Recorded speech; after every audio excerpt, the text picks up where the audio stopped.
All right, welcome back. We are INFR3335U in the fall 2021 semester at Ontario Tech University, and it's week 10, part 1 of our broadcast and recording.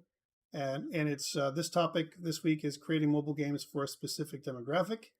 We're sitting here near the bottom of semester. We have really one more week of lecturing where we talk about a couple of things, just intro to educational mobile games, a little bit for next week, and then we're doing a short case study on Warhammer 40K, which I'll be doing a bit of an expose on, all that kind of stuff. And then pretty much week 12 will be your final presentations and your final release of the game you've been creating all semester. So that's something that we're going to be doing. Mandatory attendance for that. There will be no lecture during that time frame, and I suspect that we're also going to be handling a kind of exam review. I'll talk about the exam in detail around week 12. So I highly recommend you attend kind of this one. And next week is the last lab, if I'm not wrong. So next week with Stephen will be the last lab that you'll get. So you'll get some more practice on making the games and the tech that you need to make. Hopefully you've enjoyed the stuff that he's put together for you so that it's been instructive and helping you build your mobile game project. Okay, so that's something that is going on for that. Last week we had a guest speaker, Dr. Alvaro. He was talking about realism versus playability. We talked a little bit about game balance, and we talked also about some best practices for designing mobile game quests and writing them, as well as this idea of something called rational game design, which really ties into game balance and difficulty. So how do we create a game using a rational design mechanism in order for us to, to plan the difficulty of the level as we go? So yeah, I agree, Jaden. I think it's always nice to hear Dr. Alvaro talk about other stuff he loves. And he is one of the guys who loves VR. I think it's something that it's his baby, if you will. VR, immersive reality, haptic controls, all that kind of stuff. That's really the center of all of his research. And that's what I'm involved with as well. So that's something that is awesome. And he can bring that same idea of immersive reality and, kind of creating a balance between realism and playability, which is always a struggle. It's a conflict between these two topics. This week, we're really talking about a couple things. So game demographics revisited, a little bit about those, creating mobile games for a specific demographic. And what I'm going to add also, because I've been talking to some people beforehand, is a bit of a tech demo that we're going to do, which is all around platform detection. So we'll do a little bit of that today. And we'll also do a bit of a tech demo on on-screen controls. So on-screen controls, how do we do that? How do we bring them in play? You should already know how to do some of this from Stephen, but we'll just do a review about this and so on. What's due? Project part 3, the group project, that's due this week, this Sunday at midnight. Again, let's talk about a little bit about the requirements again for this one. Again, all we're doing is just incrementing slowly on some of the stuff that I've asked you to do already. So here are the requirements that I've shared with you. So for the third playable release, you will acquire or create as many graphics and sound assets as required to create at least 75% of your level. Now, last time it was about 50%. Now it's going up to 75%. Again, this is a rough estimate. Again, more is what I'm asking for. If you've got all your assets already and you've submitted things for your second playable release, it's totally cool. But you should get closer to some of the assets you want to finish off with this semester. It doesn't mean that they're the final assets you're going to use for next semester, but just for that one level that you're creating for me for this semester. Things that I'm going to require from you for this release is a start screen, a play screen, and an end screen if you don't already have it, right? So some kind of starter screen that says start game, pretty simple, with some kind of graphics that, that makes sense. And then some kind of trigger that'll push the player into an end screen. It could be health that drops. It could be whatever. If you don't already have this, it would be required by this week. All right. Other things that are required at this stage are music and sound effects. So if you don't have music and sound effects, start putting them in. Start putting things like that. On-screen controls and or touch input is also required for this release. So if you don't already have touchscreen controls, or on-screen controls where you can click a button or move a joystick, and it's not in your game, I know that Stephen has covered it. It'd be required now. Also, if you were thinking about including on-screen controls with remapping capabilities, example, if you want to support things like right or left-handedness, that feature should be included in this release. I recommend it. And why? It's kind of in line with what Professor Alvaro might have asked you to do. For example, if he's asked you to do something with the command pattern, right, for engines, the command pattern allows you to remap keys and so on. It might kind of work in concert with that if you want to at least remap your controls or some interesting ways, quick ways, kind of hacky ways to do it in Unity as well without doing any code. And we'll talk about that in a bit as well. And you must build your third playable release in Unity with a mobile build target. That's it. So there's not a lot in there. It's just more of your level. And make sure that your build is for a mobile build target. Again, I recommend Android, as most of you don't have iOS devices, but it's up to you. Third official iteration of your game design document, you're just going to add more screenshots and any kind of things you've learned from the first two releases. Version control as normal, project management as normal, and your release demo video, which is just an update. Hey, here's my game. This is what I've done. And, here's where we're at, kind of thing. And this is kind of a precursor to what you're going to do 2 weeks from now, right? So that way you've kind of tried, you've put together your stuff for the final release presentation. What you're going to be doing is you're going to be presenting it live on week 12. So again, if we look at our strategy for this semester, live on week 12, that's when you're going to hand in your final project presentation. That's due when you come in. So please be prepared to demonstrate it. There'll also be during that week your final release that'll be due, project part 4. So your actual documentation and everything else, as well as your final presentation. Okay, so that is what is due by week 12. It's coming up. And then assignment 4 is going to be due next week. And assignment 4 is going to be all around play testing that build, that little game that you're kind of putting together for assignment 3. So you kind of build assignment 3, and assignment 3 was all around, kind of putting together a small little game system. How would you play test that? And I'd like you to do it live again and with your team. I know it's kind of, I'm going to put it that way. It's really busy now. So again, the session can be really, really short. It doesn't have to be a full gaming session with an encounter. I'm looking for some play testing in an arena kind of combat, which is what I'm looking for assignment 4. Again, more details to come, but it should be a very short session with your teammates to basically just figure out what works and what doesn't on paper during your paper prototype phase before you bring it into, let's say, a mobile game or something else. Okay, so that's really the scope of what we're doing for the remainder of semester. Let's get on to the topic of today. Okay, so again, all the details here are shared with you up online for this piece. But what I want to start with is something else. I want to start with a bit of a survey for you guys, right? Because we're talking about demographics today. Well, then let's start with a survey. So the first thing I want you guys to answer, here's a live survey. We're going to activate this thing. Okay, so the way you can respond is if you go to pollev.com/learn123. So you go to pollev.com/learn123 and you answer these questions. So what is your favorite gaming platform? So I'm looking for input from you. Okay.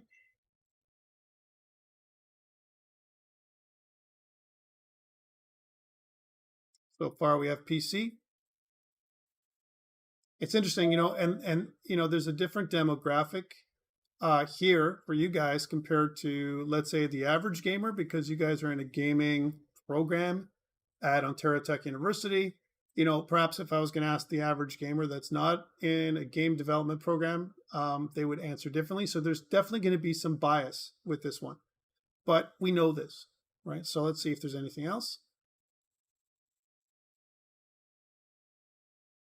Again, for those people that are joining, short little survey. Let's see if there's anybody who has anything else other than console or PC. So if you haven't had a chance to answer, I'm going to give you another minute max, and then we'll move on to the next one. All right. So it looks like, from what I'm getting, and I'm not sure how many respondents I have. I'm not metering those things right now. I'd like to tell you that your responses are anonymous. That there is no, I'm not tracking you in any way or anything like that. It's really just for information sharing, and it's for interest for us. All right. So I'm not, tracking you in any way whatsoever. That's why this little symbol is here. All right, cool. Thank you for those responses for those people that have responded. Thank you very much. Right. So again, it looks like 80% of us here, and at least the people that are here and who responded tonight, are PC gamers and some console gamers, but no smartphone, tablet, browser, or VR type gamers, if that's not your favorite platform. Let's move on to the next piece. And the next one is, what is your favorite mobile game genre? If you're going to play a mobile game, what is your favorite mobile game genre? It's active at the same link. So again, polev.com/learn123, right? And you can select one of the options that I've mentioned here. Okay, I got a few users responding.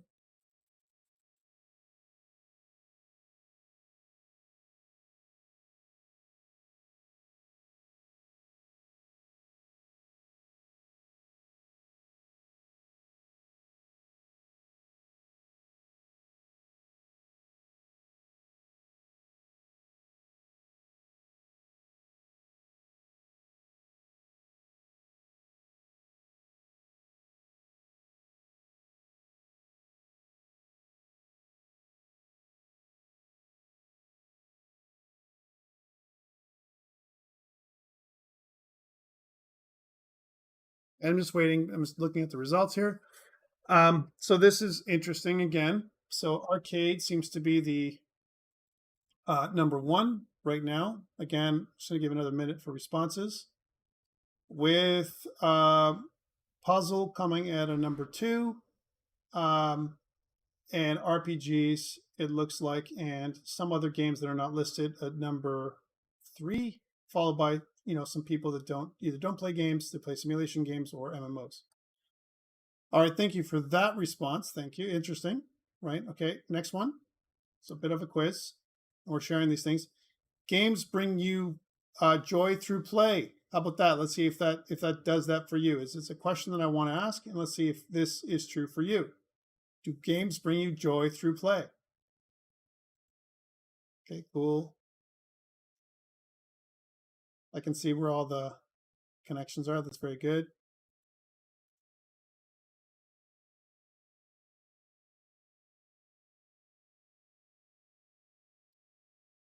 Some people are neutral.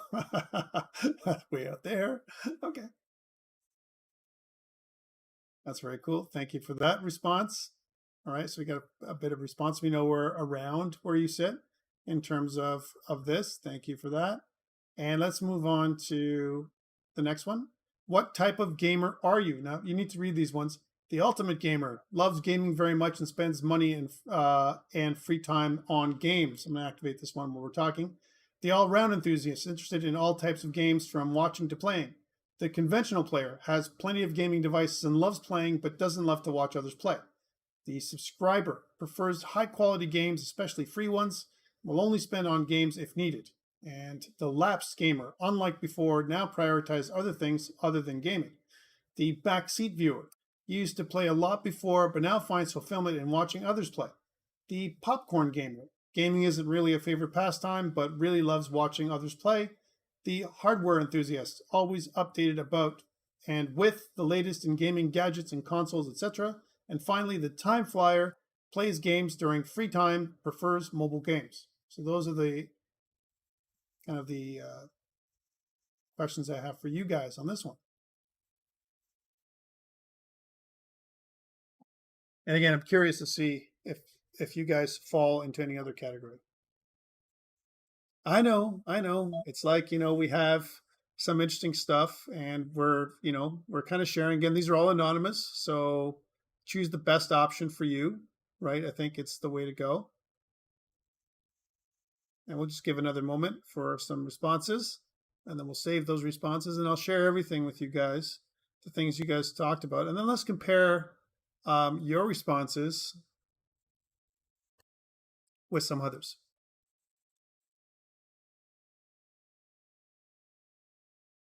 Okay. All right, another minute, and then we'll stop this poll. So hopefully you've had a chance to respond to some of them. That's great. Last question. So only 5 questions here because we don't want to do too crazy. Otherwise, it'll be a whole day of questions, and that's not so exciting. Last question. Favorite video game title of all time. Okay, so I'm going to activate this one. This is a word cloud. You can pick multiple ones. You can have your own. Let's see if any kind of game at all. You can put your own game in there, whatever you want.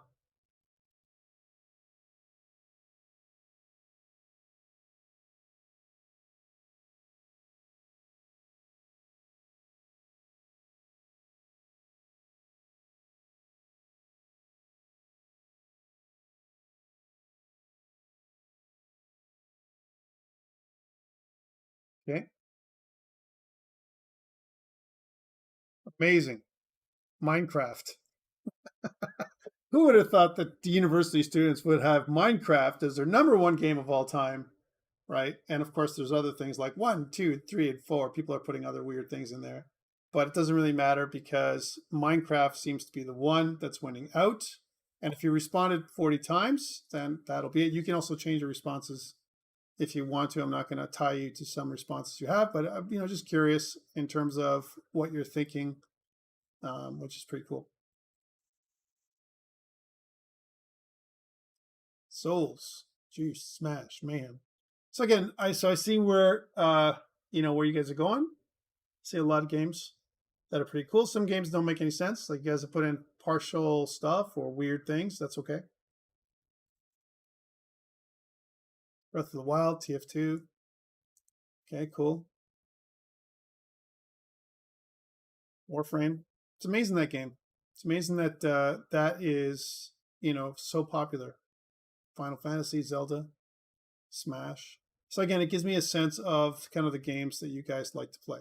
But Minecraft, Mecha Mayhem is kind of crazy, and Minecraft. All right, those are the big ones. Awesome. All right, another minute before this insanity gets away with us. And Witcher, I see a bunch of stuff here that were good. League, yeah.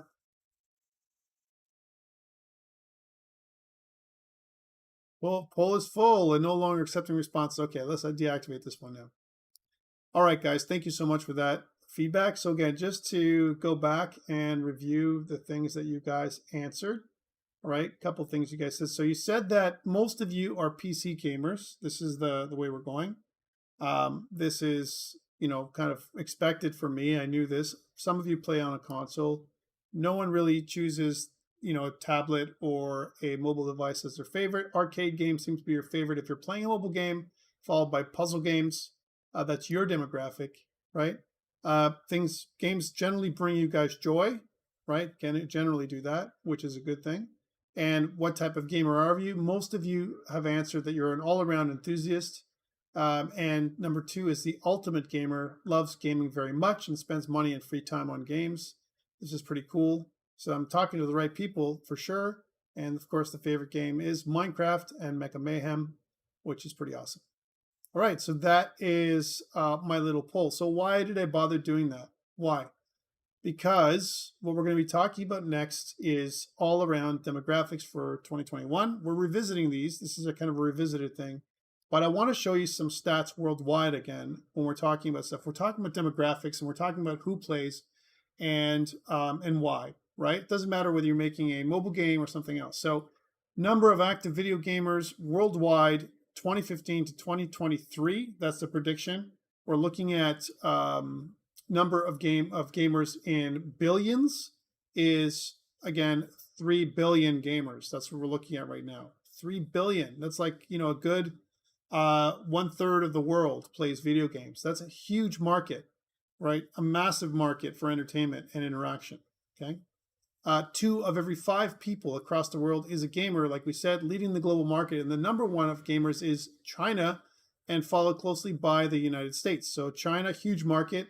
Again, in terms of billions with a capital B for USD, it's 40 billion in revenue in 2020 for China, followed by the United States is 36 billion, Japan, Korea, Germany, United Kingdom, and you can see Canada is like 3 billion, but we have a smaller economy in general than some of these other monsters, right? So amazing that it's there, but you can see other ones, other big markets like India, not a big market for gaming. It's a different kind of market out there, but China is huge. So for us to make games that don't include China, right, or Japan or Korea, right, we got to think about those as areas, that we have a lot of gamers, and we, not including this is just basically saying I don't feel like 40 billion US, right?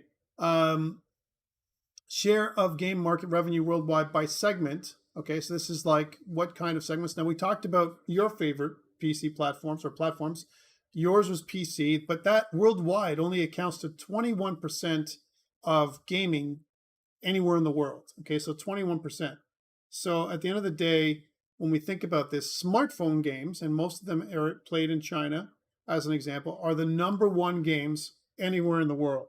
Okay, so we got to think about that. That's huge. That's huge, right? So that's amazing that it's like that, right? So smartphone games, whereas console games are number 2. You guys said that PC games, because again, I'm looking at your demographic. It's a small slice of reality, right? But you guys are mostly gamers, so we're biased in our responses. But you can see that consoles are really popular as well, because there's a lot of gamers out there who either don't own a PC, don't want to own a PC, don't want to configure a PC, and they just want a quick gaming experience. That's why these are so popular, console games and smartphone games. Tablets, not so much. They used to be more. And you can clearly see the browser, kind of games are much lower. They used to be much higher, especially with Facebook and those kind of things. So, see some questions here. So consoles make sense. It's more casual, but not as casual as a smartphone. Yeah, rip Flash, that's for sure, because that's part of what killed the, browser games for sure. But it's huge, right? So that it used to be amazing. You can make, web games amazing. But if I was going to tell you that you should make WebGL games, you should say to me, well, there's no market for that, Tom. And you can clearly see that there's no market for VR type games, right? So the VR platform, if you include that in smartphones, okay, but tablet or maybe a mobile console, if it's bundled in there, maybe, but there is no, VR is a very, very small market right now. So that's the one that is one of the things that you got to consider in terms of this demographic. So Nicholas says the Switch is one that straddles the area between tablet and console, and which means it actually has a larger appeal. Yeah, it does. We'll talk about that. So here is the games market, right, worldwide in billions. Again, mobile, smartphone, and tablet, 86 billion in terms of revenue. Console, 51 billion, and PC, browser, and box downloaded games, all that stuff kind of combined together is 37 billion. Still lots and lots of revenue, but most of it is in mobile games. In fact, more than double what you would get in PC or whether it's box, PC, downloaded, or a browser. It doesn't even combine. If you combine these two, console and PC together, it almost equates to the same as mobile. Mobile almost kind of dwarfs both, together, and it's going to continue to rise. That's the prediction. The PlayStation platform was the most popular console in 2020, and worldwide lifetime, PlayStation 2 is the #1 selling platform lifetime forever, like so far, ever. PlayStation in general is the most popular platform to play on console, but just PlayStation 2 is interesting that is #1, followed by PlayStation 4. Why? It's the generations. Like there's, it's been out longer. It still is in use in different places in the world. And there's millions of units that have been sold throughout the world. That's pretty cool. And it dwarfs anything to do with Xbox. Those two, if you just combine all PlayStation and all Xbox, you can see that even Xbox One, Xbox 360 combined don't even compare with the amount of sales. You can see the Switch, which hasn't been around very long, is actually more popular than Xbox One in terms of millions of units, right? But not quite as popular just because of a lifetime of Xbox 360, which is interesting. Yes, that's interesting. So some questions I asked you, which is, wow, let's take a look at that. Do games offer mental stimulation? Percentage of players who think that video games positively affect their lives, which is kind of the question I asked you. Games offer relief from stress and relaxation. There's a lot of people who feel that way. Games help them solve problems because it makes you more creative. Games bring joy through play. So that was kind of that smaller question that I asked you. Games help them connect with friends, right? And games help the family spend time together. So those are the questions that they were asked. And you can see that at least 50% of gamers, this is in terms of percentages, answered these questions. 80% of people think that games offer mental stimulation of some sort. And a lot of times, if you talk to them, they say that it's more mentally stimulating to play a game than to watch a show. Okay, so that's the idea behind it. And that's why I believe, looking forward, if we were going to be predictors of the future, if you think about that, it's huge in terms of how movies and shows have gone down and how the rise of video games and interactive culture in general has gone up, right? So in terms of, if we look at gamers' age, range, and gender, and again, gender is something that I'm hoping that eventually will go away, that we won't look at it male, female, this binary look at things. They should have other ways of, kind of doing the split. But again, the world hasn't caught up yet, unfortunately, to be more open-minded and more inclusive. But let's just take a look at these now, male and female. You can see that 75% of males, 18 to 34, have reported that they play on a console. This is worldwide, not Canadian. And 77% play on a smartphone who are female, so that who identify as female.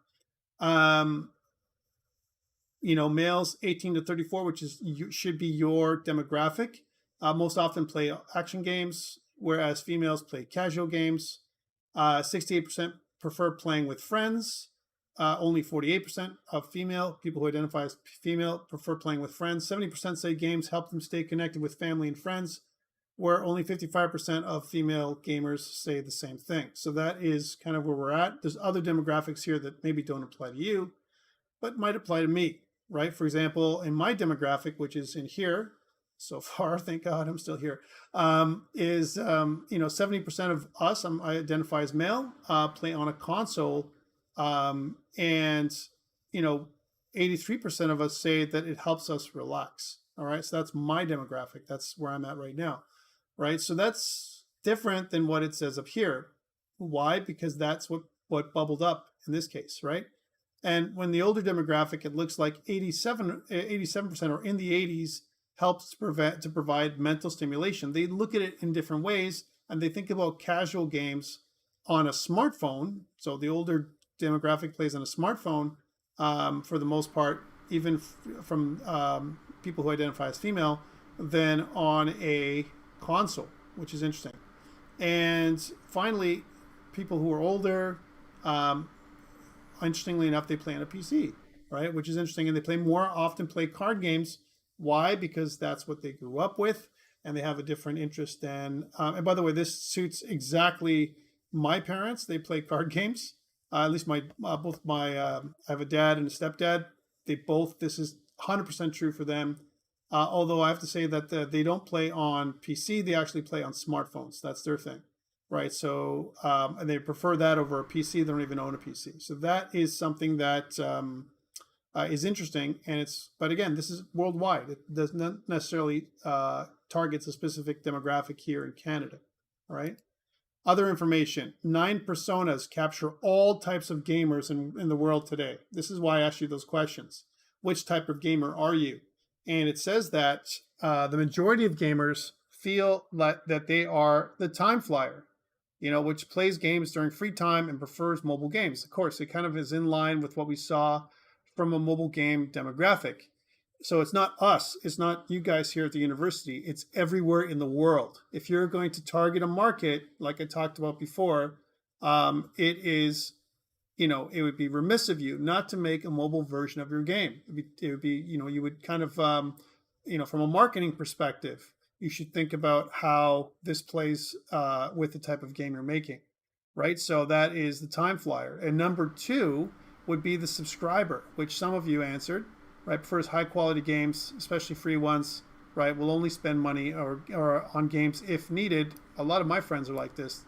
One of our guest speakers, Daryl, he talked about this. He'll never buy a game anymore unless he knows absolutely sure that it's going to be an awesome game. Example, Elden Ring. That game he's going to get because he knows, right? It's the kind of game that he likes, but he's not going to pre-buy everything. He's going to wait for things to come out. So no, buying things in advance or anything like that people do sometimes. And number 3 would be the Lapse Gamer. So don't have time to prioritize gaming, which is interesting. There's a huge, opportunity, I would say, for people that have previously played games and are the Lapse Gamer. So where is this Lapse Gamer going to go? Think about it. If I'm a Lapse Gamer, right, that means that chances are my PC is old. Chances are, right, or aging. Chances are I have an older console, right? So then I'm going to start playing games. I'm getting older, right? And if we follow the demographic, chances are, guess where that percentage of gamers are going to go? Here, time flyer, because they're a Lapse Gamer. So the prediction is that these people, right, the Lapse Gamers, they're going to feed right into the time flyers, right? And if that's true, if Lapse Gamers feed into the time flyers, now the mobile market is going to balloon even more than it is today. Okay, huge opportunities, right? All right, so that is where we're going. Now, again, there could be other things as well. Like, for example, I know there's a lot of hardware enthusiasts out there, but they don't make up a huge amount. All-round enthusiasts is very, very big as well. Okay, so type of gamers. How about time spent playing video games? Again, you can see that the average time, about 5 hours a day worldwide, right? And worldwide gamers spend about 6 hours a week. We kind of saw some of these demographics before, and I know that we talked about China being having limitations on how many hours they allow children to play games. But isn't this interesting in terms of overall everywhere in the world? Now there's a good portion. Okay, don't play video games. 22% of us, right? So it's like, again, that's what they've reported. 22% of people 18 through 64 have reported they don't play games. Again, these could be the Lapse Gamers that we talked about before, right? Or don't know, right? So maybe we lump those two people in there. So that's, or maybe less than an hour, the time flyers. It could be that could be part of the time flyers, but I'm guessing that it's probably in here. Again, huge opportunity for us to, to get people to play games and to attract them back. It's a form of interactive entertainment that's much different than movies. And you know what? Some of that stuff can cross over and can be very interactive, right? So will it replace movies? I think there's always going to be a place for movies and shows and all that stuff. But as I think we go on, I'll tell you that a lot of younger gamers, I'm talking gamers as young as my son, who's 9, they don't want to watch shows at all. They have no interest in watching shows or movies. They rather prefer to watch YouTube, play Roblox, and those kind of things. So it's really young gamers. And those people are up and coming. So we're going to see these numbers swap out a lot as the gaming population ages. That's interesting. All right, so average hours gamers spent video games by week by country. So we can see that it's pretty much, across the major, kind of markets that we talked about. Germany would be number 1, United Kingdom number 2, United States number 3, and so on. But you don't see China up here. And isn't that interesting that there's more games being played in China? And that's why maybe, if you think about it, right, if China has the number 1 market for gaming, especially for smartphones and so on, but they're not allowed to play very much, and they have a limitation in terms of some things, some constraints that prevent them from playing very long. Okay.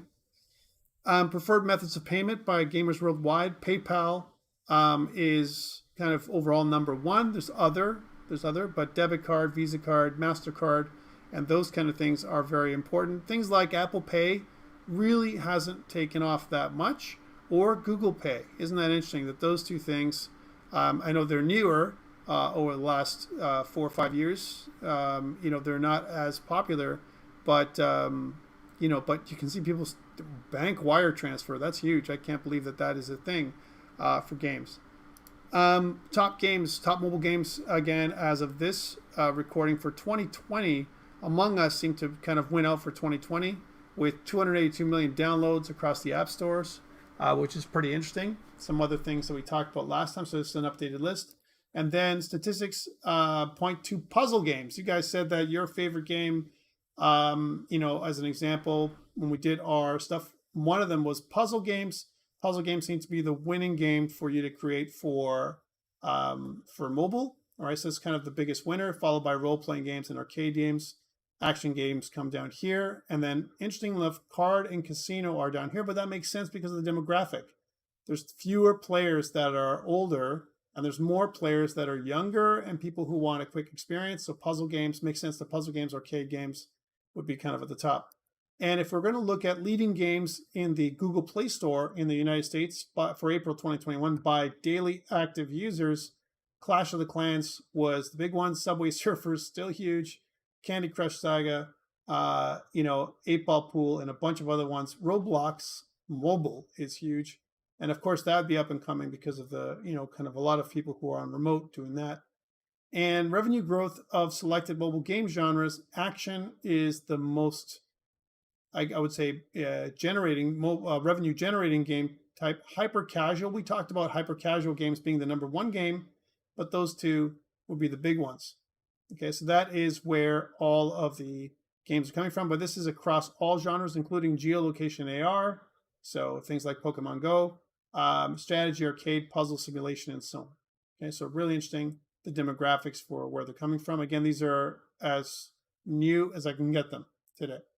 So again, really interesting where you guys answered. So again, think about your responses here. Right, when it came to some of these things, you said that arcade and puzzle, kind of was your favorite mobile genres. And here we go back one or a couple. Puzzle and arcade came near the top as well. So that's kind of, at least you kind of validate this chart for sure. All right, questions about demographics. What do they mean for you? This is the question that I have for you. So Nicholas says, guess that explains Tetris and its continued success. Absolutely. Everything seems to be moving towards action games. What with even RPGs now having more and more action and real-time elements. Yeah, and as you're going to see, more than anything else, you're going to see on the mobile platform, because our hardware limitations are slowly being kind of going away, right? They're not as prevalent as they used to be, right? When we talk about demographics, we're going to have different kinds of different genre game kind of bubble up, right? So puzzles are really popular right now. Why? Quick to do. If you don't finish that level, it's okay. I can get right back on. I can stop when I want. I can start when I want, and so on. And this is the same kind of formula that we've been talking about all semester, right? Start whenever you feel like, stop whenever you feel like, play as long as you like, right? Mostly short, that kind of stuff. Make it interesting, because there's a lot of puzzle games out there. So it'd be interesting if there was something that you were going to create that it gives me the same, only different. That whole Hollywood slogan thing, give me the same, only different. For the game that we want to make it, so it's interesting for us, right? So it kind of becomes, more viral. So if you're going to make a viral game, guess what you're going to do? One of these top three: a puzzle, a role-playing game, or an arcade game. One of those top three games most likely are going to go. There's a higher chance of any one of these actually going viral compared to some other kind of games. Okay. Nicholas says basically puzzles were designed for short bursts of play. Yeah, absolutely. And that's why when we think about mobile gaming and social gaming, imagine if you can do a social puzzle. Words with Friends was something that was really, really popular at the time, right? Or anything else like that, where you can combine with somebody else to do a puzzle. Things like, other, competitions, little tournament games that you can play, who can figure out the puzzle faster. And those kind of things might be something that's more intriguing, or something that will draw you in and create a lot of revenue, even though it might not be the most inventive game. Example, let's suppose you make a Sudoku game, right? And I'm just putting it out there, a Sudoku game that also includes RPG elements, right? I mean, it's a puzzle game, but it's also, it's something that you've already known, or a 2048 like game, as an example, that also has RPG elements, just like we saw with, some of the games we've been kind of looking at this semester. All right, let's talk about creating mobile games for a specific demographic then. So we've talked about demographics. Here are the demographics. You've answered some questions about what you like, right, as an example. Let's think about what demographics are and how they can help us. And again, this is kind of bordering on a little bit of marketing. This course, because we're doing social and multiplayer game design, we're thinking about, who we're going to do it for. And we've kind of talked a little bit about games user research, a bit of revisited here. But let's think about this, right? So you might hear a CEO or some kind of director of a popular game that might say something like, hey, we're the #1 multiplayer platformer in our target demographic. What does that mean, right? And well, it really means kind of everything or nothing. It really depends on how you put it together. And I think we need to talk about these. So the first and most obvious advantage of designing, writing, creating for a specific demographic is it sets up some basic parameters. I know what I'm making. I know I have a game in mind, and I know what kind of genre that is. I know who is going to play that game, and as an example, and I know what I need to create, the type of mechanics, both on the play mechanics, the environmental mechanics, the dynamics that I'm going to be allowed, that I will allow, and so on. I will do all those kinds of things, right? And, these basic parameters I know about because we know about these kind of games, right? Understanding whom you are creating for is a key skill in any art form, and games are no exception. Doesn't matter if you're being an artist, a musician, or whatever. It really depends on who you're creating for. And another advantage for this is really about research. And I guess you've talked about it with Gavin when you do any kind of design work with him for the technical artists out there. When Gavin's asking you to do character design, he's probably going to ask you to do some research, have a reference, right, to look at. The same thing goes with us. So this kind of ties into this whole idea of games user research, right? Look at the market, what's out there, what's popular, and what do you feel like making at the same time. It's got to match what you like to do as well. And it's sometimes overlooked.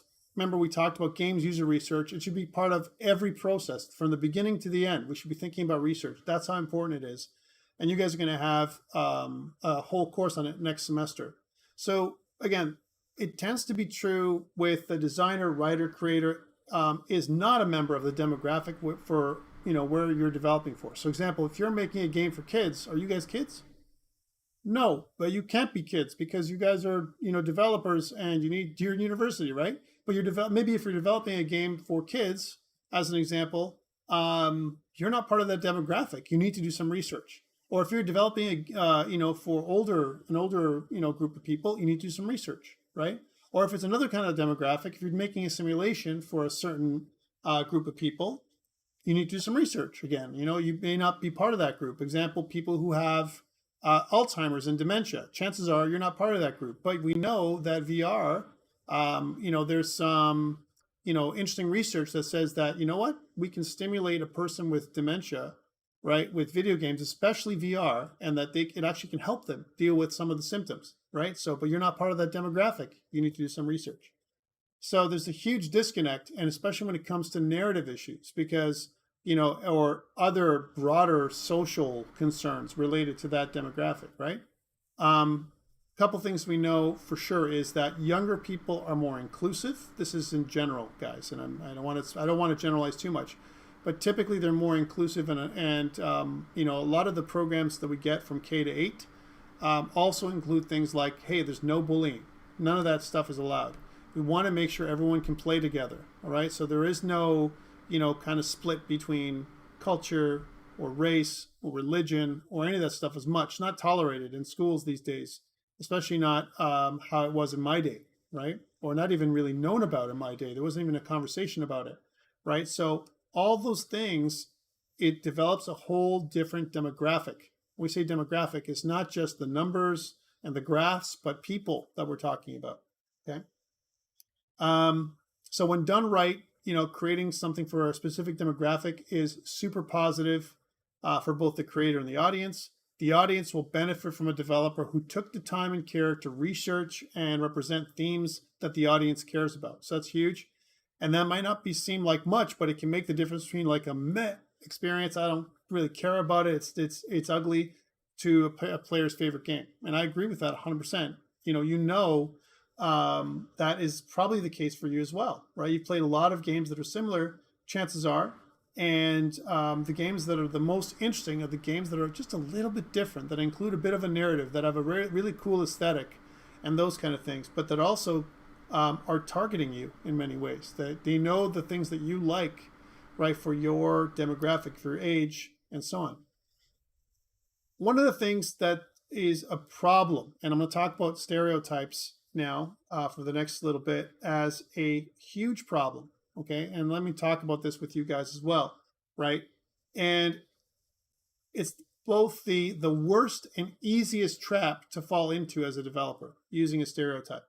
And a lot of times we're taught about the importance of archetypes. That's different. And we get these things mixed up, okay? We know we study archetypes with, with a lot of depth, for example, we have read things, some of us in high school and in lower grades, about the hero's journey. I even mentioned it this semester to you as well. We know we've maybe read, some of us who are interested in narrative and writing, we've read things like, for example, Joseph Campbell's Hero with a Thousand Faces. And also some of us might be people who are enthusiastic about myths and storytelling, right? And so we look at things, these archetypes, we think about archetypes as something that's okay when we want to include characters in our games, in our writing, and so on. But people get mixed up. People get mixed up with an archetype and a stereotype. And we want to kind of talk about the difference here just a little bit. I'm not going to dwell too much, and I don't want to keep you guys too long today. I know it's been a long day for a lot of you and a long week, and it's, we're kind of ending off our semester. But I want to talk a little bit about this for when it comes to social and multiplayer game design. So what is an archetype? When we think about an archetype, you guys should know about this. This should be a review. It really demonstrates or really flows around an emotion, some kind of character type or event that is notably recurrent across the human experience. Some kind of archetypal event. And in the arts, an archetype creates an immediate sense of familiarity because you look at it and you're like, I get this. I can relate to this, right? Relatability, right? Player attractiveness, maybe even player retention, archetypes. Allowing an audience member to relate to an event or a character without having to necessarily ponder why they relate. It's intuitive. We see an archetype and we start thinking about it and we like, hey, I get it. This is the hero. This is the villain, this kind of stuff. And we might not think about it in terms of hero and villain. We might think about it in terms of, hey, here's the hero and here's the hero's sidekick. Those are maybe two archetypes. And thanks to our instincts and life experience, we're able to recognize archetypes without any need for explanation. So we don't have to be told, hey, that's a good guy or a good girl or good person. We don't need to be told that thing. We can see from their actions a lot of times in movies, in video games, and shows, and all of our literature that we've written, we've read, and so on, that, what that is. We can recognize those things. But the problem is when we mix up things like archetypes, stereotypes, stock characters, and cliches. Okay, let's talk about all those things, and let's debunk some of those, the differences between them. Some people think they're the same things, but they're not synonyms, okay, at all. And as a general rule, common archetypes and stock characters provide guidelines for characterizations. So that's good, right? Archetypes and stock characters. while stereotypes and cliches are negative labels and they're used to describe bad writing or shallow thinking. So what I'm going to discourage you from doing is ever using stereotypes or cliches, and we'll talk about some of the funniest ones together, right? Let's talk about some of these ones. So what about stereotypes? So again, an oversimplified notion or characterization, and they're often overgeneralized or inaccurate. So most stereotypes are negative, mostly, and are all considered overly simplistic and undesirable in literature. We don't want to see that anywhere, and we don't want to see them in games. Examples are racial stereotypes. I'm not going to give examples here because even just saying these things, if I say it to you, it could, just the way I'm describing them themselves could be offensive if you think about them. So, but we can talk about the general classes: racial stereotypes, gender stereotypes, age stereotypes, religious stereotypes, cultural stereotypes, group stereotypes, whole group of people, as an example, or sexual stereotypes, right? These are, and there's others, all right? But these are some examples. So imagine if I'm stereotyping a group. I have, this type of group, and I say, well, they're going to act in a certain way. I'm generalizing, and they're going to hate this other group. They're going to act in another way, right? And if I do that, and I'm being very vague here again because I don't want to offend anybody, but the idea is if I say these things with stereotypes, and you include stereotypes in your game, even if you're not doing it on purpose, there's a lot, you could offend someone. You can really hurt someone, right, when you include these things, especially if your demographic includes kids. Imagine a kid kind of looks at your game and you think it's really funny, right? But actually it's quite offensive, right? So, and I'll tell you a story where I was working on a grad project with the indigenous peoples, some of which we had some elders that came to Ontario Tech University, and they asked us to produce an app, some kind of application, for them. And one of the things they said to us is, nothing for us without us. That was kind of one of their mottos when it came to when we were building stuff. And we started trying to understand, kind of the needs of indigenous peoples. And one of our challenges, my group specifically, we did not do enough research. Okay.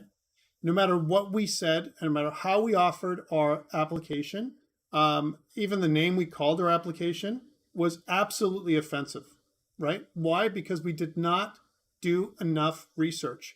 And we were using stereotypes, things that we thought we knew, compared to, first person accounts from the group that we're trying to target, that demographic, right? We didn't, connect with them enough. So we missed the mark altogether. That's a huge disconnect. That's a huge failure, guys, right? And I don't want you to go down that same road. So again, research. Make sure you do that so you don't really offend anybody. It could be the death of your indie game company, depending on when you're starting things off, if that's what you're doing.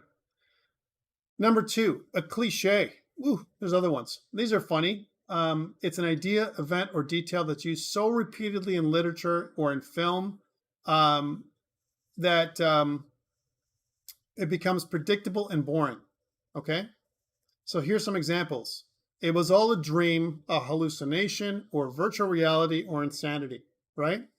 That's a terrible, terrible cliche, right? If you see a movie or a show doing that, it's all a dream. Older shows in the 60s, 1960s, I remember there was a lot of that back then. A lot of soap operas still do this today. Oh, it's all a dream. Or even things like, Black Mirror episodes and those kind of things. Sometimes I've seen that, which is really terrible. It's an all, a virtual reality or hallucination. This idea of the evil human race that's caused a post-apocalyptic, cataclysm, as a trope or as a theme, if you will, for shows. Guys, we're post-apocalyptic, we're timed out on this thing, all right? Nothing wrong with creating games like this, but it's like, hey, give me something else, all right? We've seen so many post-apocalyptic or post-cataclysmic kind of games out there. It's crazy. There might be something else that's better. Happily ever after, where everyone lives happily ever after. Disney was a big, I would say, they were terrible about this, right? They always had, how many of those stories, from Aesop's fables and from other places that they take, modify, and made it so that everything was happily ever after, right? But a lot of things like, if you ever see any Disney, kind of animation with, let's say, Hansel and Gretel, right? Or anything like that. Hansel and Gretel was actually pretty evil. If you actually read the original text for Hansel and Gretel, right? It's crazy, right? What it goes, it's not happily ever after for these people at all, right? It's really, really bad. Here's another one. Artist with artist troubles. An artist that has, is creative and is trouble creating. We've seen this forever. The love triangle. The chosen one. Okay? You were the chosen one. I got the high ground, Anakin. Right? Come on, get rid of that stuff, man. We've seen so many of those ones. We don't want to see the chosen one anymore. All right? Dune, which actually was an example of the chosen one, is a kind of a movie that's come out lately. It's been doing well in theaters for the first part. And that was an older, kind of cliche that, Frank Herbert, the writer of the original writer of Dune, made work for him, right? But at the end of the day, if you're going to write a brand new story, guys, please, no more chosen ones, okay? It's done, all right? The chosen one. Abusive, absentee, or misunderstanding parents. Oh, that's the reason why these kids are the way they are, because of this abusive, absentee. We don't want to see those things anymore, right?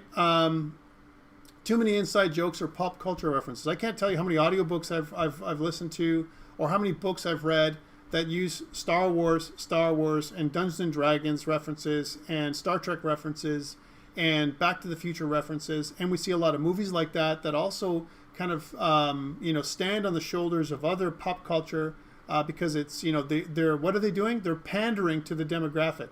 We don't want that to happen, right? So sometimes that can work, but a lot of times it can be terrible, right? And one other thing that happens for us is a lot of those inside jokes and pop culture references, they don't age well, right? So something that we know today, right, 50 years from now won't matter, okay, as an example. So shows, games, stuff that we write or create, if it's something that's including a lot of pop culture references or inside jokes, they'll be meaningless tomorrow, right, kind of thing. So don't do that.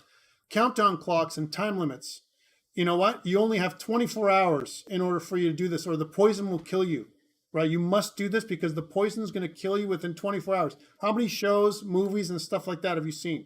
If you don't do this within 24 hours, the whole world will end in a post-cataclysmic apocalypse, right? That kind of stuff.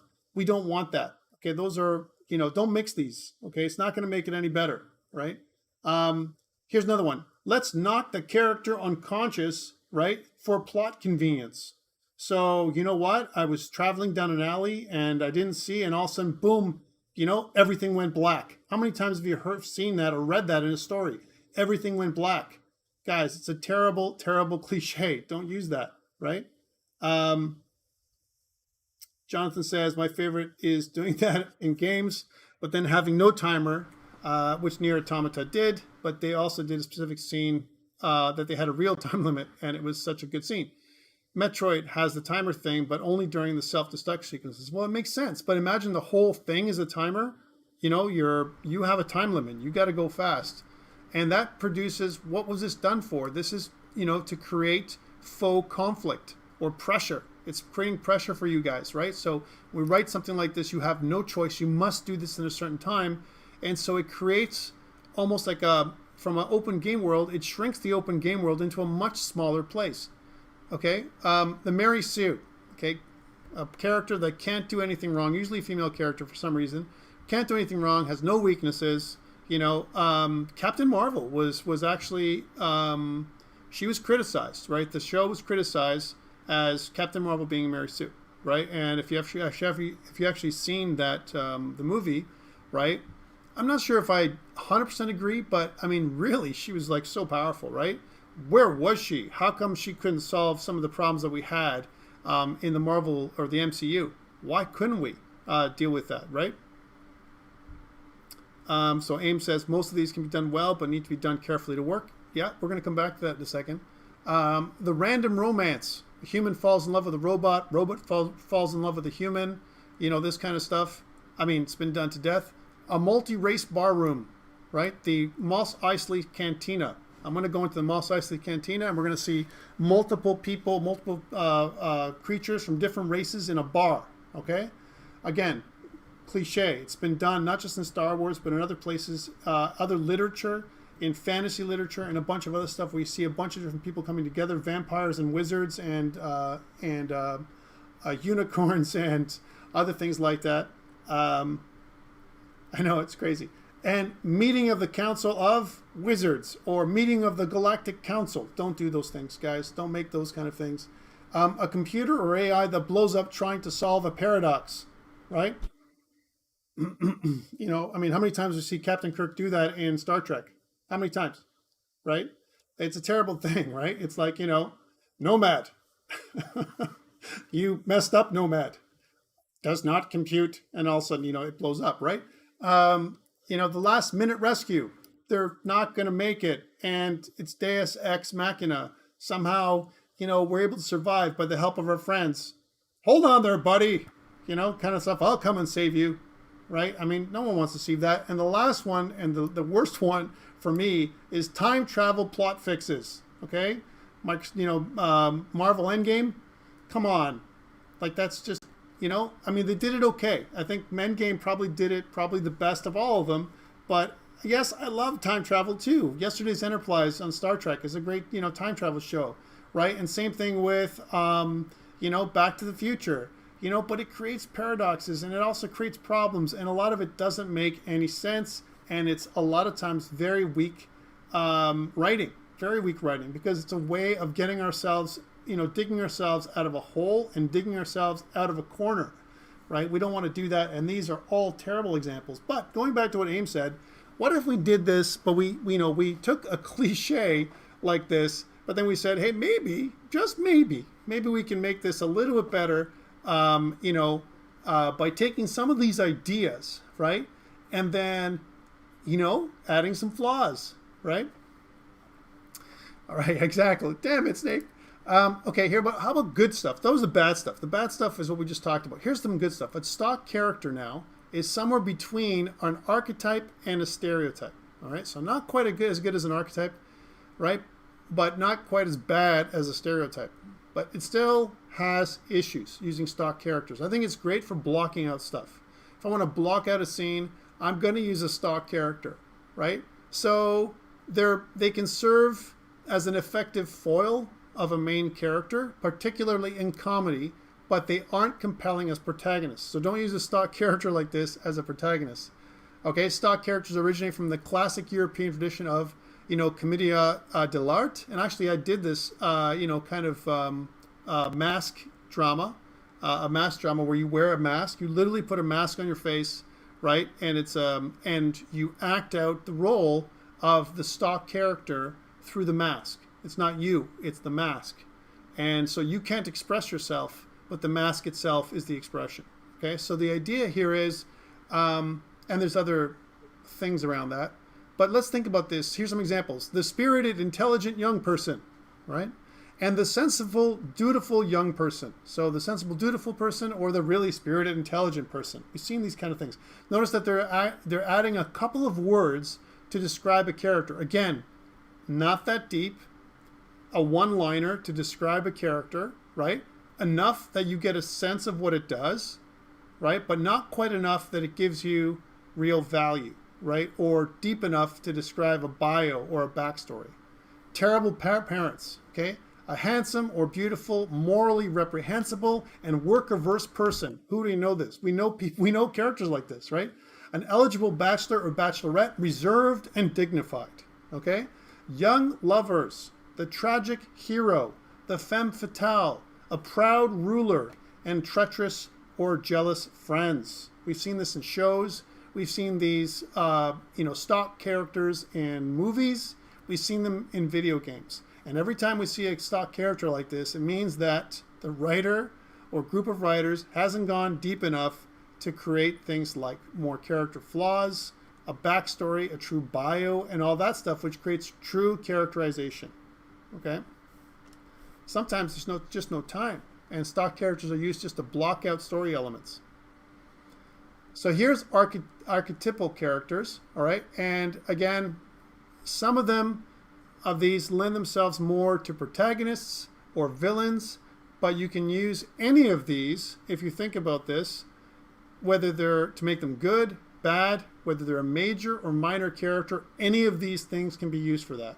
And this is where we can, learn a lot from people like Joseph Campbell, right, who wrote The Hero with a Thousand Faces, and he also talked about the monomyth. Rui talked about that when he was our guest speaker, when he came over, and they talked about things like the lover, the romantic lead who's guided by the heart. Now, there's a few more words here, okay, but this is now an archetype compared to a stock character. The hero, the protagonist who rises to meet a challenge and saves the day. Yes, we've seen that many, many times. And where you're going to say, wait a minute. Well, why is this different than the stock character? Isn't now the hero the stock character? No, because you're going to add more things to the hero. This is just the beginning of defining what the hero does. The magician, and actually a lot of times they create a set of tarot cards to describe some of these heroes. The magician, the outlaw, the explorer, the sage or mentor, the innocent. A lot of times the innocent is also the child, right? The creator, the ruler, the caregiver, the everyman or every person, the jester, the seducer, the ally, and the herald. And a lot of these different kinds of archetypes, we've seen them in many, many stories that are out there. And you can, I'm sure, if you take a look at a story and analyze it, we can just put some names here. Common story, Star Wars, right? You have the hero, right? As an example, it's Luke Skywalker. The mentor, which is Obi-Wan Kenobi, right? You have other things here as well, right? Now, you have the seducer, which is basically the emperor. So he plays multiple roles. A lot of times, archetypes can be used so that you can have multiple titles or roles that one character plays. You can have a person who's both the seducer as well as the creator, right? So they can do both, right? So, space Western. I agree, Leo. I think Star Wars was originally a space Western, right? And that's where, when we started thinking about, George Lucas said that. He said that, you know what? He was into Westerns. Some of his favorite things were Westerns. And remember what that whole, kind of the role that kind of gave us, the information about the, where, with the kind of the surroundings, kind of a little bit about, what the movie was about, and this episodic idea, that was right from the Westerns, the pulp movies that he used to watch in the day. And he wanted to capture some of those things that he loved as a kid and bring them into a sci-fi, kind of genre, right? So it was kind of interesting. He mishmashed the Western and sci-fi. And you can see that, a gunslinger. So Han Solo was a gunslinger, and he was also a stock character as well, right?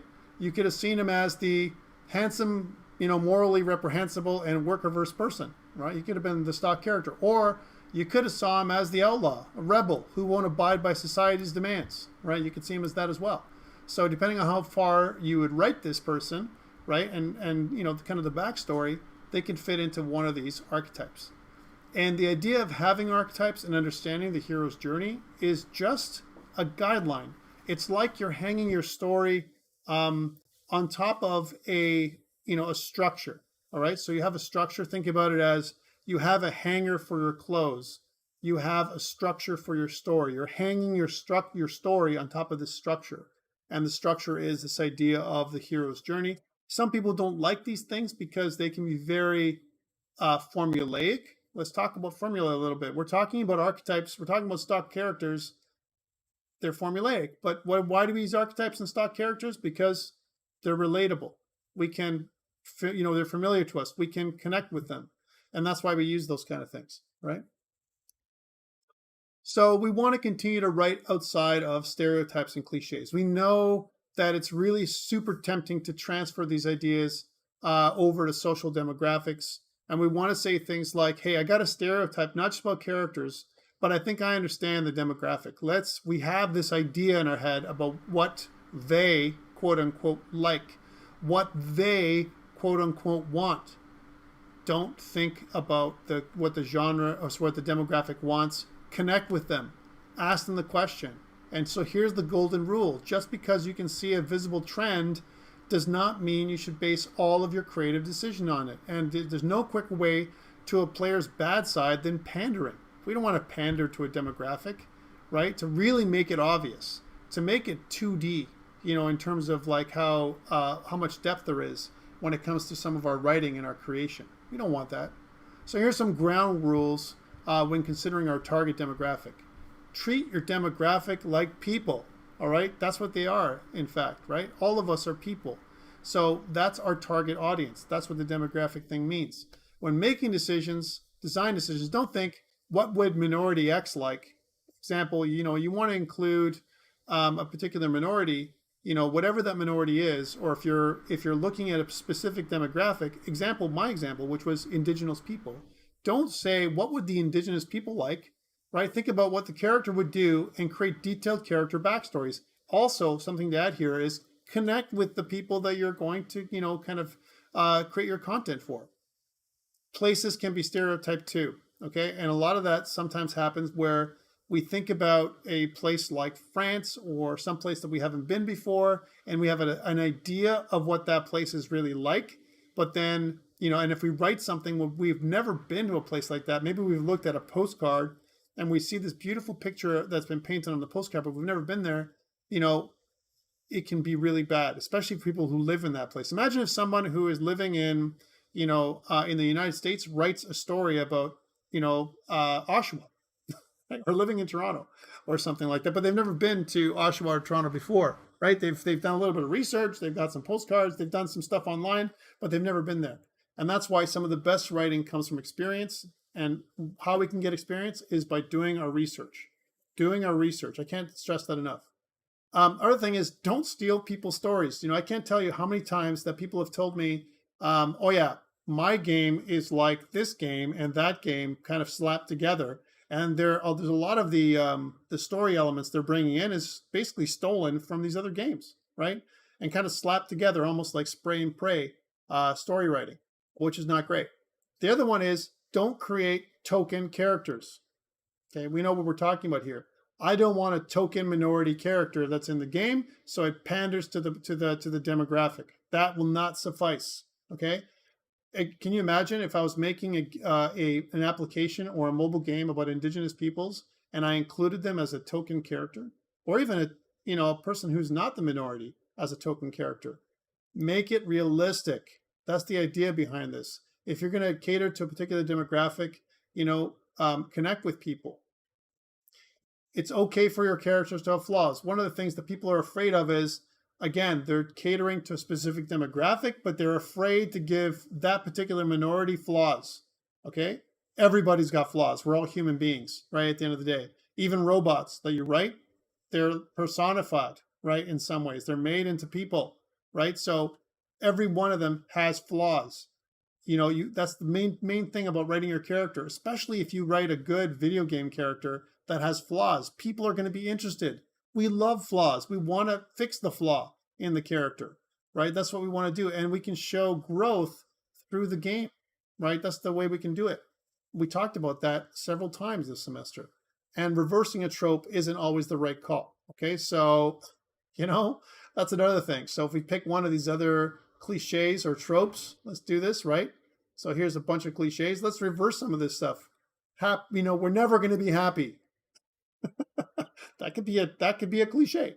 The end of the effing world was, an example of that, where we're never going to be happy. And it was a comedy, right, about a couple of things, exactly gimmicky, about post-apocalyptic living, and we're not going to live happily ever after, because you know what? There is no happily ever after. Right? So that kind of stuff. So be careful about reversing things just because you think that's gonna make a difference and get you out of trouble. It's not going to. Right? So think intersectionally. And I love this one, right? Everyone belongs to more than one demographic. Just because I am a certain age category, I'm another type of demographic as well, right? I'm the type of demographic of the person who's been a gamer, an older gamer that's played games for a long time, right? And I play games, of different kinds all over the place. So I belong to multiple demographics, right? I'm the type of gamer that has all the platforms. I have PC, I have a Mac, I have a Linux machine. I have all the major consoles out today. So PS5, Xbox Series X, and the Switch. Right. I also have different kinds of VR headsets and so on. So I fit different demographics. And when you're catering to me and to other people like that, remember, demographics are people, and a lot of times we fit multiple buckets. You can't just define me by labeling me with one thing. There's a lot of things that I fit. And then the other thing is consider those adjacent demographics. So what about, from an age category, up or down, right? Once you've identified some areas of overlap, think about how you can encourage other demographics to play your game, okay, which is kind of the key of what we're talking about here today. So that's great. That's awesome. But what if my limit is 500 words? And what this idea is, not all games could have large sweeping narratives, right? And we kind of talked about that sometimes there is a non-narrative type of game or a non-story driven game, as an example. So how do you take the lessons from all the previous lectures that we've talked about and apply them? It can be challenging, but it's not impossible. So here's something that we can think about, right? A key theme throughout all mobile demographics, all of them, is that the assumption that the player fatigue won't allow for more than a few seconds of exposition. And we've seen that, we've talked about that over several lectures now, all right? So we talked about easy to start, easy to stop, not a lot of time, 5 minutes, 5 to 10 minutes gameplay, session time is what we're looking at, right? But we can do a lot. We can pack an amazing amount of information in 40 seconds. All right, think about this. Explain what your character is doing. What are their immediate goals? Explain why your character is doing it, right? A slice of their backstory. So why am I really here? As an example. Convey the setting, set the scene. What does the scene look like? Think about the aesthetic, why that player is there, and so on. Define what your character's capabilities are, right? So in other words, things like the character gameplay mechanics. What are they, right? Define the challenge. What are the world mechanics? What are obstacles and conflicts and things that are going to stop me from doing stuff? And what are the character's flaws, things that I need to fill in? Because I can't be good at everything. If you make me good at everything, that will not be satisfying. We want to have areas that we want to fill in throughout the gameplay, right? We want to return to the game and continuously build our character to be more powerful, right? Okay, even with that good night game that we played, right? That some people played till over 100 levels. We did that because we wanted to shore up all their abilities, right? All that kind of stuff. It was part of some of it. At least that's why I did it. I wanted to get more and more XP all the time. And the last thing that we've talked about the entire semester is give your player agency or a sense of control. So in summary, when it comes to demographics, these are some of the things that we can think about. And again, remember, when it comes to our final exam and points and things that we've talked about, some of these things are going to be recurring things, could be questions on your final exam. Things like, have you researched the demographics that you hope to reach with your game? All right, we talked about this. Have you created detailed character biographies? Are those bios influencing the way you approach the design of each character's speech, right? And what about, how do you visually represent everybody's personalities through the text? We talked about, creating good dialogue and so on, and how that exposes their backstory, and it also talks about the genre, the game world, and your narrative, all right? Could any of these elements of your narrative design be perceived as stereotypical or offensive? Guys, please do not forget this, okay? I've had situations where, it's not just the game that's been created wrong, but even the name of the group was wrong, okay? Like for example, I've had, it's hard for me to even say it because it makes me embarrassed to say it sometimes. I've had people have made groups in other institutions, and they've come up with a name that's very offensive, right? And I'm talking about they thought it was totally cool. 10 people got together and made a name for their group that was literally sexist and homophobic, okay? So I want you to think of that. 10 people did that, and that exists with young people today. And I was like shocked. I was like, guys, I need you to rename yourselves, right?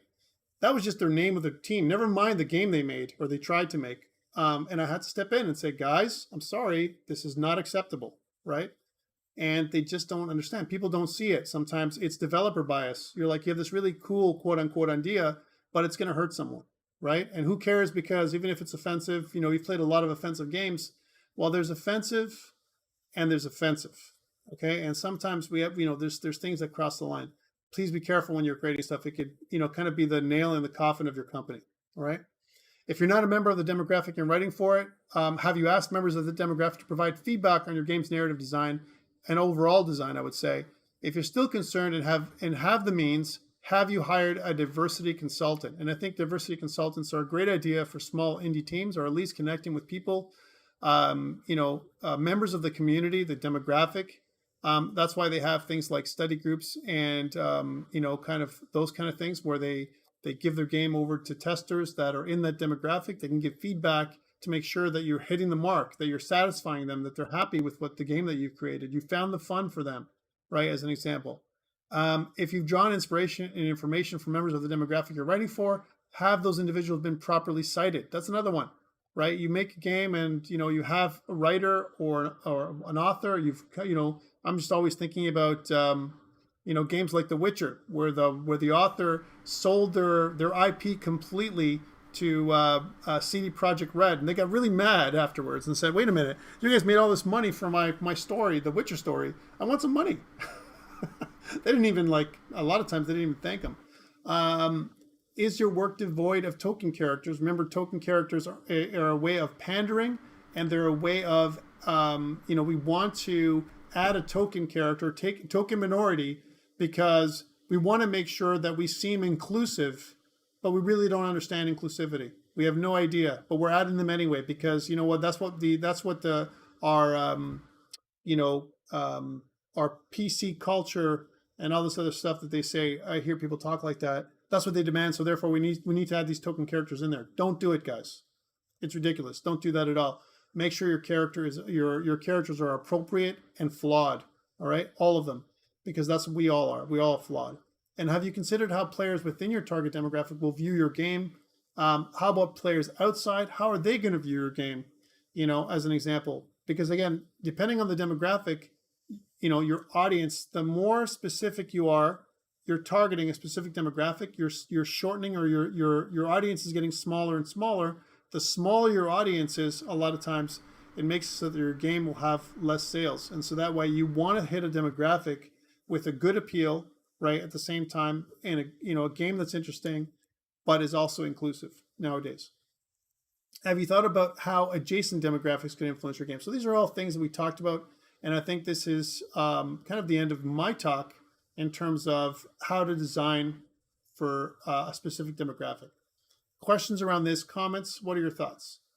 I know there's a lot of you out there that, that belong to different demographics, right?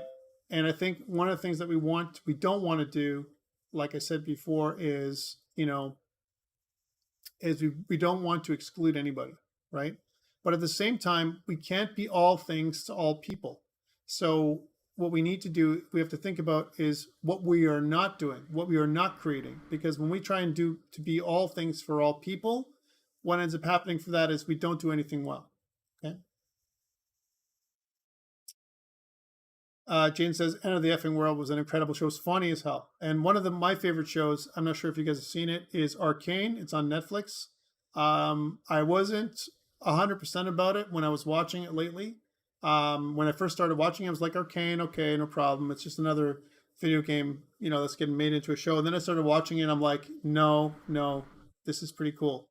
And if you take a look at that one, if you're interested in kind of steampunk, if you're interested in really good characterization and amazing animation, they've done a really great job with animation. Everything from, the setting the mood, lighting, everything. It's an incredible show. Take a look at Arcane. It's getting really, good reviews on Netflix if you had a chance to do that. So really good. All right, so we're sitting at the first half of our talk, and like I said to you before, I want to do a couple of tech demos after this, but I'm going to stop recording this part. This is all the stuff for our lecture, the theory for today, and then we're going to get right into a couple of tech demos for platform detection and on-screen controls that I want to share with you with Unity. So let's stop recording now, and we're sitting at 8:04. Let's take a short break, 5 minutes while I reset.